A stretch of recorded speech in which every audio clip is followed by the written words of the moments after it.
Yeah, hello Pak Anies. Good evening. I'm Pandito. I'm from Indonesia.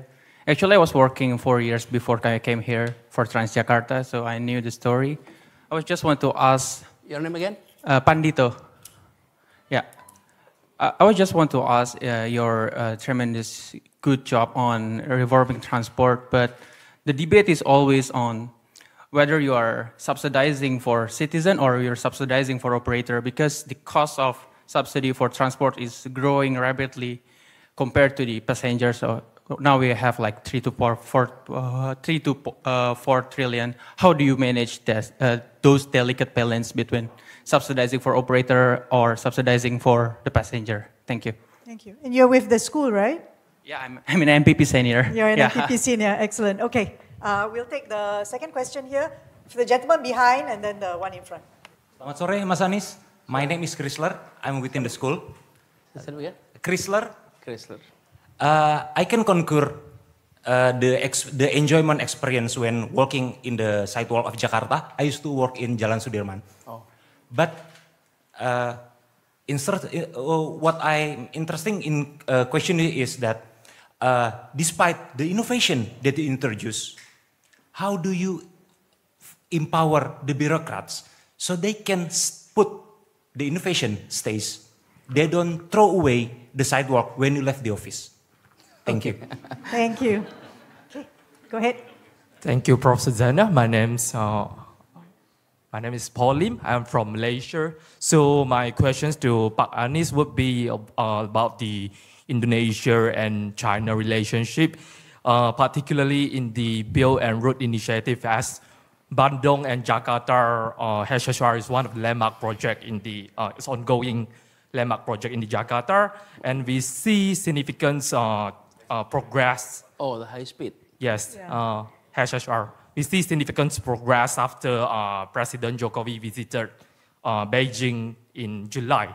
So, as you are one of the forerunner of the coming presidential cabinet, so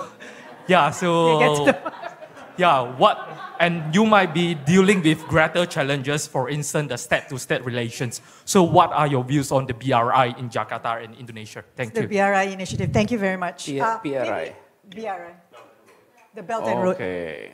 I take one more question from the lady who's standing there. And sure. then we'll let you answer. Hello, good evening. My name is Carla. I'm from the Philippines and I'm MPP Junior. So I think our countries share the history of having a very car-centric society. So my question is that, what led to the pivot or the shift from a car-centric policy to a more focused on public transportation? Because this is something that we also want to do in the Philippines. Was there any focusing event that led to that moment of pivoting from that policy to solving public transportation?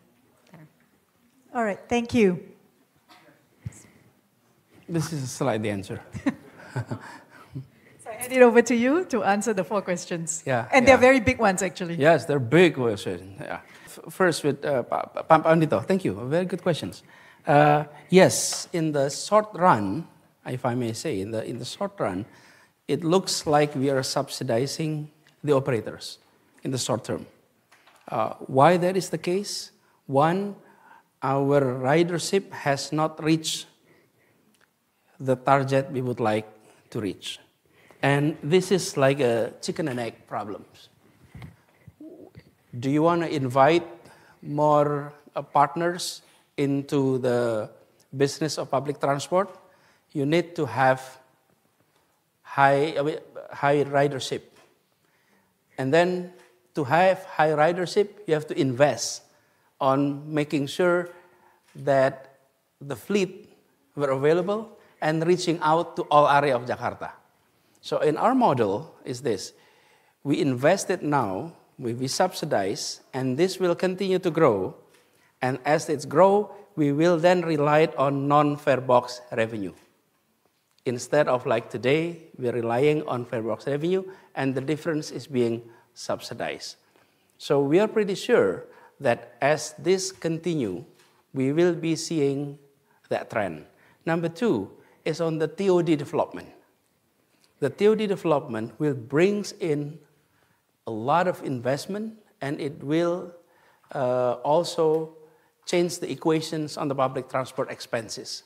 Why that is the case? Because master developer of TOD has to be our company, which is MRT or Transjakarta. So they will be able to make money not only through the revenues from non-fare box and the fare box, but also from the property and the business of TOD. So that's one. Number two, how to maintain this sidewalk so that it continue? Mana Bapak tadi Pak? Okay, Pak, thank you. Yeah, Jalan Jenderal Sudirman is now a place in which I often call it democratization of Jalan Sudirman. Because in the past, only someone like you can enjoy that big street, wide street, and high-rise buildings. The rest of Jakartans could never enjoy Jalan Sudirman because there is no sidewalks. Now, not only sidewalks, we built pedestrian bridge and bicycle bridge so that people can actually come and enjoy that place. So you come to Jalan Sudirman not only during car-free day, which is only on Sunday, but now any time of the day, any day, you can come and you can enjoy that street. Imagine when you live in a kampung, very crowded, very compact, you like to see, a common space that is accessible and free. So when we build sidewalks, the idea is not only about, pedestrian need to be a priority, but we are also talking about making our resident who lives in the kampung can enjoy the city as much as those who don't live in the kampung. So you're seeing our parks, our sidewalks in the afternoon and evening were occupied by so many people. Some of them are coming from outside Jakarta and enjoying the area. How that's being maintained? Number one is translate that into long-term planning document. So that's already on the planning document. Number two, put that into called Provincial Strategic Project, KSD, Kegiatan Strategik Daerah. And with that, it has to be translated into budget and it has to be translated into action. I think now people in the area that we have pedestrian sidewalks can share their experience in a positive way. In the past, I remember when we started building the first project on this was non-Jenderal Sudirman, was Kemang area and Cikini. In the Kemang area, oh my God, the rejection was so strong. They don't want to have a pedestrian. They don't like to have their parking space taken for sidewalks. And these are groups who are highly educated, highly connected. So both are problems when we're having, they have all the argument from the other side. We come up with an offer. Give us 3 meters of your land and we'll give you extra floor for your building. That was the offer. We're not paying for your land. The land is still your property, but we're going to take it for sidewalks and we're going to give you extra floors. So some are getting 2 floors, extra 2 floors, some are getting, depending on the size, some are getting 3 floors, and they're happy. That was the initial happiness. But we need the sustainability of happiness, right?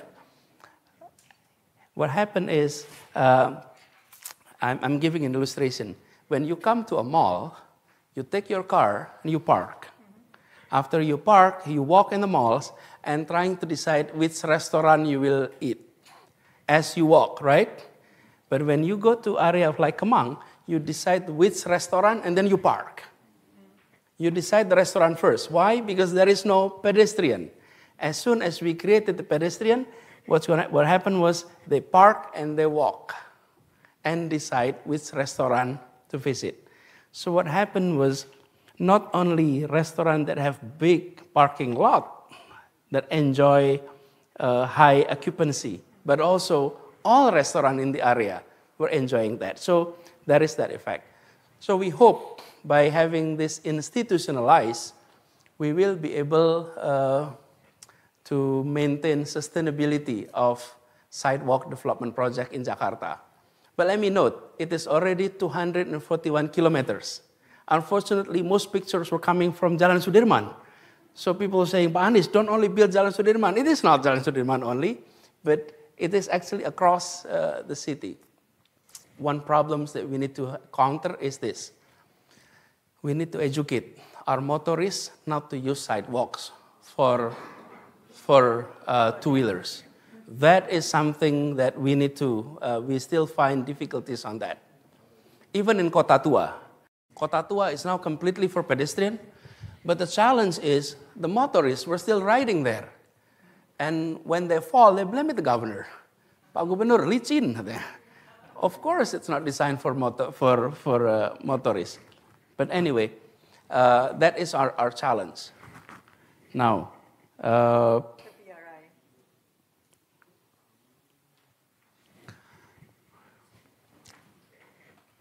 I'm still governor right now. And I'm continuing to be governor until end of October. Yeah. So perhaps, on the next session, if there is another opportunity, I'll address that challenge, okay? But, boleh ya?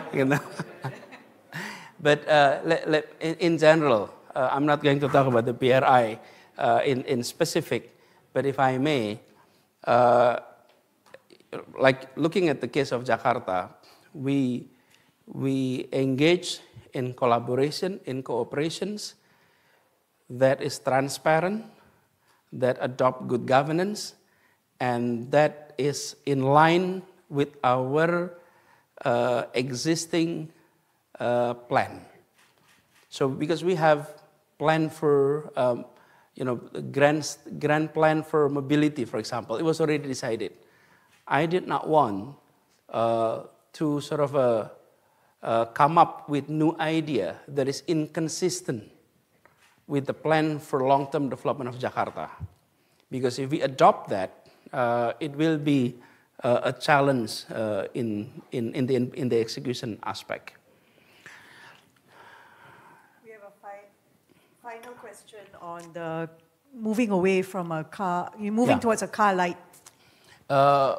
This area, the Kota Tua, Batavia, if you look at the pictures on the top, Bu Susana, can I stand here?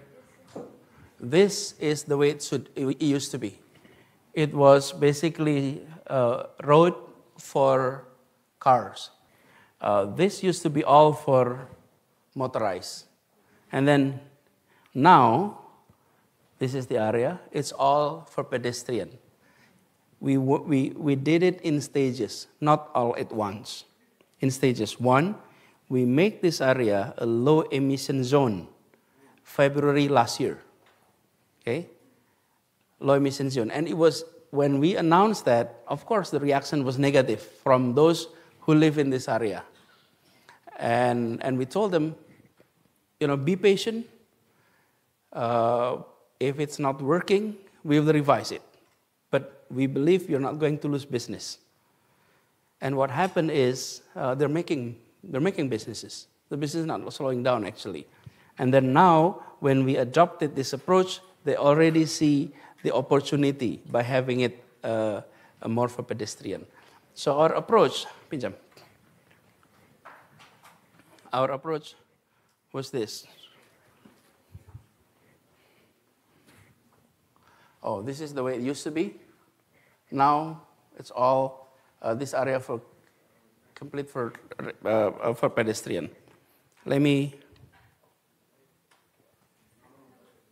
I'll go on the TOD approach.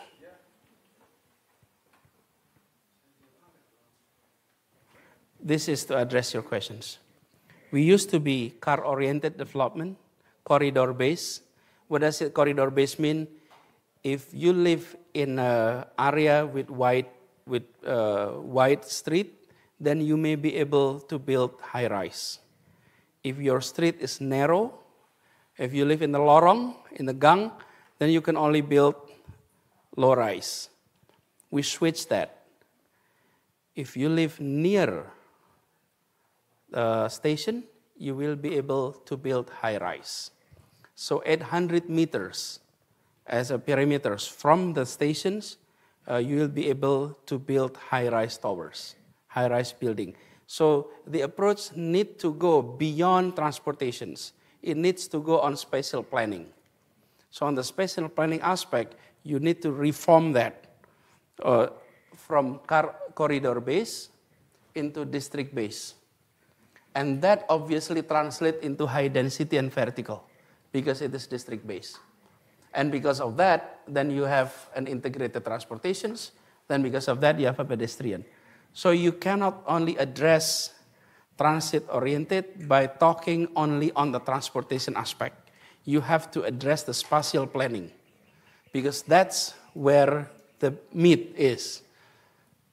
That's where many of the economic opportunity laid at. Maybe we can take 1 to 2 more questions. My name is Ernest Khan. I am the governing board member of Lee Kuan Yew School here.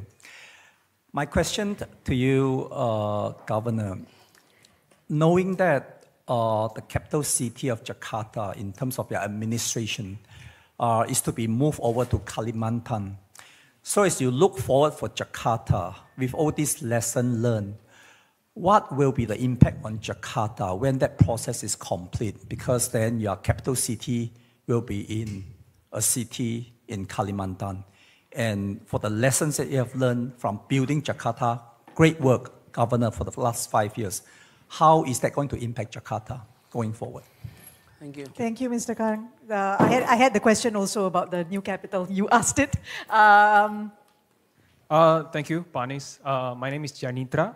I'm from Yogyakarta, actually. So I used to be in Gajah Mada University too. So yeah, I mean, but I was in IR. Yeah. So my question is also actually about. I was actually about to ask about the IKN, the Nusantara, and how it will affect Jakarta. Because I mean, all of this development, and now after this, if you have to move the capital, then that's something that you have to, that's probably going to affect Jakarta. But maybe I will ask about other thing that's probably hasn't been mentioned before, and that is to manage the expectation of the, or say, when you're running for government, and then you're running a city, you also have to manage expectations from groups and communities, right? And that will be reflected from your policy. So I know Jakarta has a lot of communities there and with many interests. How are you managing this? So that you can provide a stable situation so that you can develop your city better? Thank you. Great question. Thank you. Okay. Thank you. Lady. Yep. My name is Aisha. I'm also from Indonesia.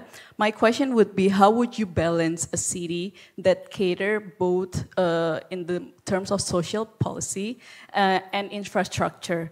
I will give 3 examples. First is the pedestrian bridge in Sudirman Karet. In the shape, we know it's quite new. It's in the shape of Finisi, but it's not sheltered. If you see in Singapore, most of the walkways are sheltered, and it's very, very useful when you're walking. You're sheltered from the rain and from the sun. So it's been, I think some people have also pointed that out. So, and the second one would be public spaces. How would you create a public spaces? We know the case of Citayam Fashion Week. Sorry, public spaces. I missed the first part. Oh, the first part. How do you create a policy that balance social policy and infrastructure functions over design, for example? Second is the case of Citayam Fashion Week in the Sudirman area. How to provide these public spaces for the people without the law enforcement being too harsh on them and telling them to go home at 10 o'clock at night, for example. And also the third one is, I appreciate you building so many pedestrians. I see it with my own eyes in South Jakarta, West Jakarta, but I also see so many people still using it for parking, especially the cars. How would you encourage the law enforcement to balance this out for these cars to stop using it for parking lot? Thank you. Thank you. I think her question all centers around balance. How do you balance different things? Which is not easy, of course. Yeah. Okay, over to you. Saya berdiri situ aja nggak apa ya, jawabnya ya, lebih enak.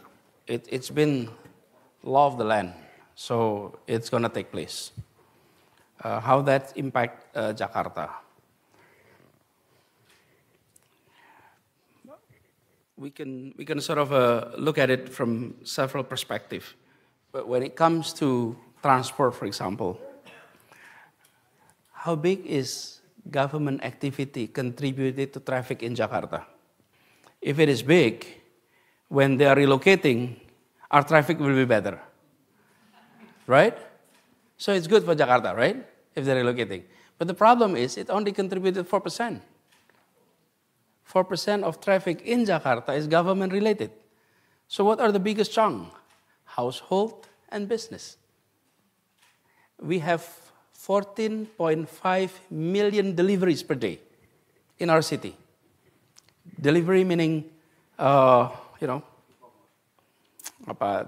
deliveries of food or delivery products, 14.5 million.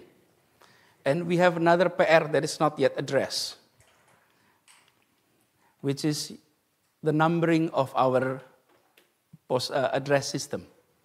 You have one road, one number 2, and then the next is number 20. Okay? And then next is number 30, right? That's happening. We're not addressing that issue yet, step by step. But when it comes to activity, major activity in Jakarta is actually non-governmental. So when it comes to relocations of our capital, we are going to be center of Indonesian economy still. We still contribute 17-18% of our GDP. That's not going to change. And we will see more government employee moving to East Kalimantan. And I believe that the development of Nusantara will not repeat the mistake that we made. We used to be corridor-based development, car-based development. I think over there will be more public transport, more pedestrian to begin with. So I think there are many lessons learned. Why that is the case? Let me underline the difference here. Relocating its capital and building new capital, that's two different things. People always talk about, Indonesia is going to relocate its capital. No, we are not only relocating, we are going to build a new capital. Relocation, example is from Bonn to Berlin. That's called relocation, okay? From Istanbul to Ankara, that's called relocation. But from Jakarta to Nusantara, it means constructing new city. And that's not going to finish in the next 2, 3, 4 years. That's going to take quite some time to complete. During that period, Indonesians were very skillful in adjustment. So don't worry, we will adjust it quickly. Adjusting, that's our skill. We'll adjust it quickly. So we're not worried. And Jakarta is always, I would say, a disappointment to a pessimist. So we'll continue to be a vibrant city. And then on managing expectations. Expectation varies. That's why I put on the board the top 4 highest expectations from public. Addressing cost of living, addressing education issue, addressing health issues, but the expectation varies from one place to another. What we're trying to do here is that address the top priority with all resources, but other challenges need to be addressed as well. Flood, for example. Jakarta is known for having floods. We have 3 fronts to tackle here. In the coastal area, you have the rise of sea levels, and then we have water coming in from the highlands, even Jakarta is dry. If the highlands have a heavy rain, all these 13 rivers was going to, often overflow are happening. Our capacity of rivers in Jakarta is 2,300 meter cubic per second. At the normal time, that's happening around 1800 to 1900 at normal time, which is below our capacity. But our capacity is 2,300. However, in the heavy rain, it can reach up to 3,200 meter cubic per second, very high. And then local rains. Our drainage system, the capacity is 100 millimeter rain per day. That's the capacity of our drainage system. And the extreme rain that we had in January 2020, the rain was 377 millimeters per day, almost 4 times the capacity. Obviously, we'll have flood. So our approach in managing that expectations, this is also interesting. The middle class expected flood to be tackled, but the middle class never experienced flood. So those who have the expectations were not those who experienced the problem. But if you go to Kampung, they will not talk about flood. They will talk about cost of living. They're going to talk about health and education. But we need to address that. And so our approach is, and this is the way I also work in Jakarta, we always have session of discussion. And answering to your questions about how to make the bureaucrats continue our programs. This is when I started my job in the Balai Kota, I come to the Ruang Rapim. Ruang Rapim is the meeting room for the leadership. When I came there, I look around and I said, there is no whiteboard here. I said, yeah, they didn't have whiteboard. So is this a discussion room or instruction room? If this is a place for meeting, you have to have a whiteboard because it shows that you're going to have a discussion. So the way I run the management in the cities is I ask questions and I ask everyone to answer that questions. How do we tackle flood? And then everyone will share their idea. And I give them questions. How much the capacity of a dam, for example? And then the answer was no one knows the capacity of our dam. We have more than 100 dam in the cities, more than 100. And we did not have data on the capacity of our dam. So even the water was there, we didn't know how much sludge is inside, how much we need to do dredging. So ask questions and let them answer, and that's how we manage. So I also ask these simple questions. How do we measure a success in handling flood? And everybody was thinking, how do you measure success in handling flood? Flood is flood. Yeah, I know. Flood is flood. But how do you measure a success in handling flood? And they had difficulties it was a true story, because we didn't have KPI. So I said, there is no way we work without KPI. So let's set up a KPI. 1, no death. That's number 1. Everyone must survive. 0 death. That's the first KPI. Number 2, it has to be dry how many hours after the rain stops? If the capacity is 100 millimeter rain per day, and the water coming in is 200, it will be flood. It will be flooded, right? That's a fact. But the question is, how many hours does it take to make it dry again? And then everyone discuss it, and they come to conclusion, 6 hours. That's not my instructions. That's the conclusions of all the technocrats who had experience in managing waters in Jakarta. And they come up with the number of 6. So 6 is not a decision by governor. The governor asks questions. They have the experience, they have the knowledge, and very practical. So it becomes our KPI now. Whenever there is a rain, and it's over the capacity, 6 hours after it stops, it has to be dry. And nowadays, when you see a flood, very, very fast, you'll get it dry immediately.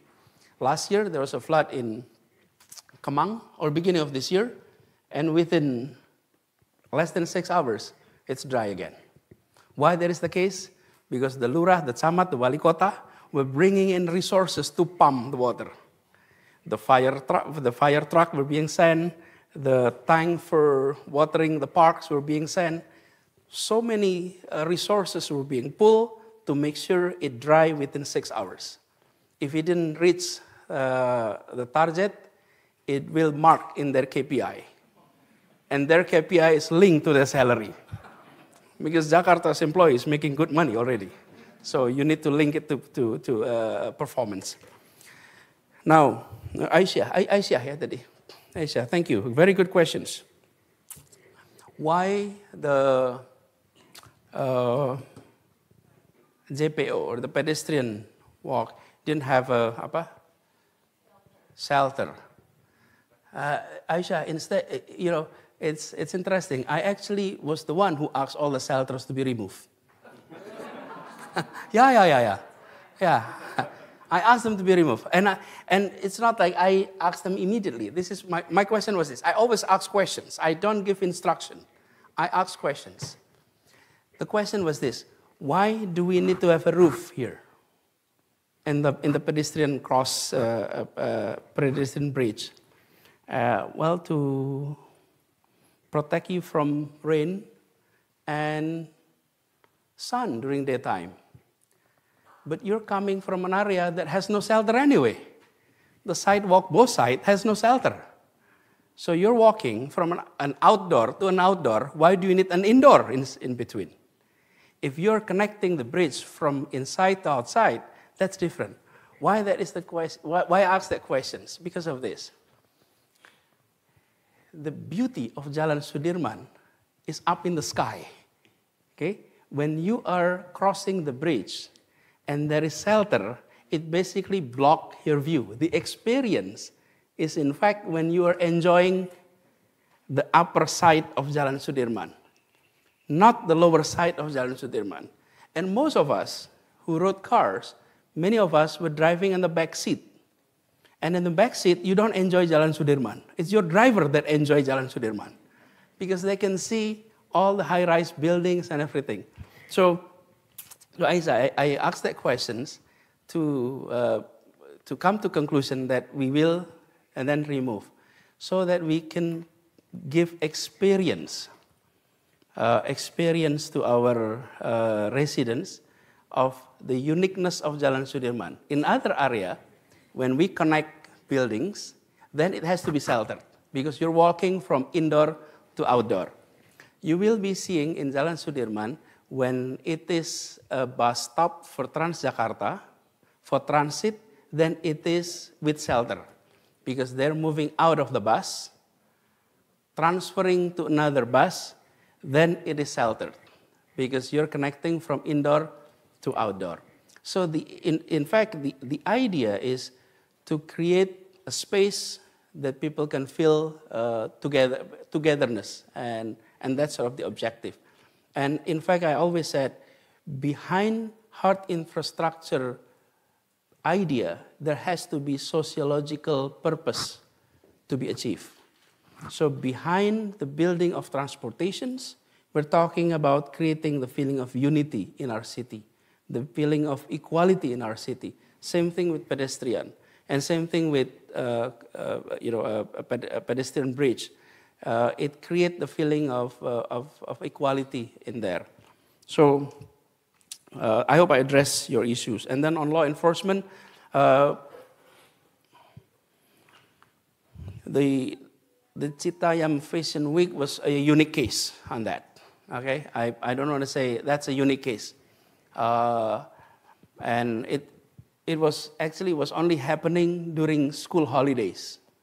Once the school holidays is over, then the Fashion Week is over.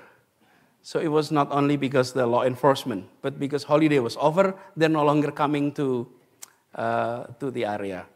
And this is also one thing that we experience in Indonesia, that policing under the police authority is different than the local government authority.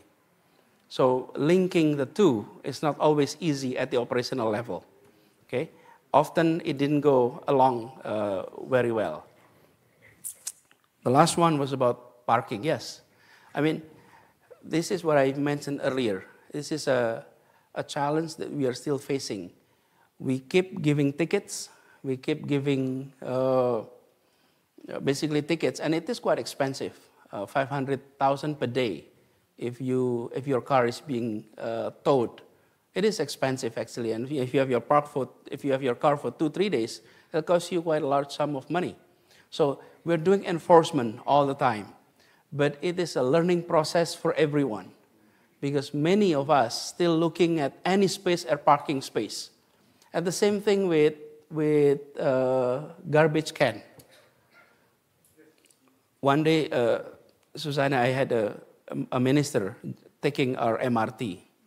And then after she took the MRT, we met, and then she said, "Pak Anies, the MRT was so good, except one thing." What is that, Bu? It didn't have enough garbage can, waste can. There is no enough, tidak ada tempat sampah, kurang tempat sampah. And then I mentioned, it was designed without tempat sampah. There is no tempat sampah in the MRT. And I said, really? Yeah, there is no tempat sampah. So if we have sampah, take it in your pocket.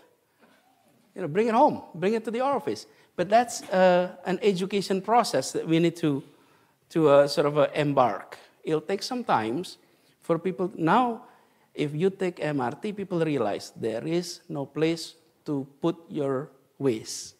You have to take your waste along. And I often said, your waste doesn't mean garbage.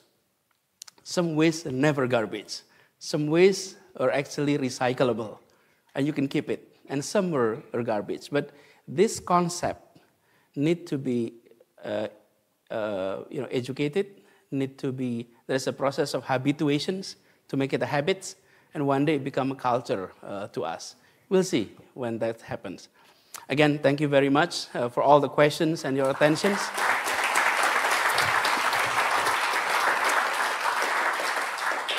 So we do have to draw it to a hard close because Pak Anies has to go for dinner and then he has to rush for some other meetings. I thank all of you for the questions. I'm glad that many of the questions came from the students. You can see public policy decision-making in action. My own personal view is Jakarta is an amazing case study in its transformation, particularly over the last few years. And that's what you're seeing here is actually a live case. So thank you, Pak Anies, for spending the time this evening with us at the school. We truly appreciate it. Everyone, can you join me in thanking Pak Anies Baswedan? Thank you, Zaina. Thank you.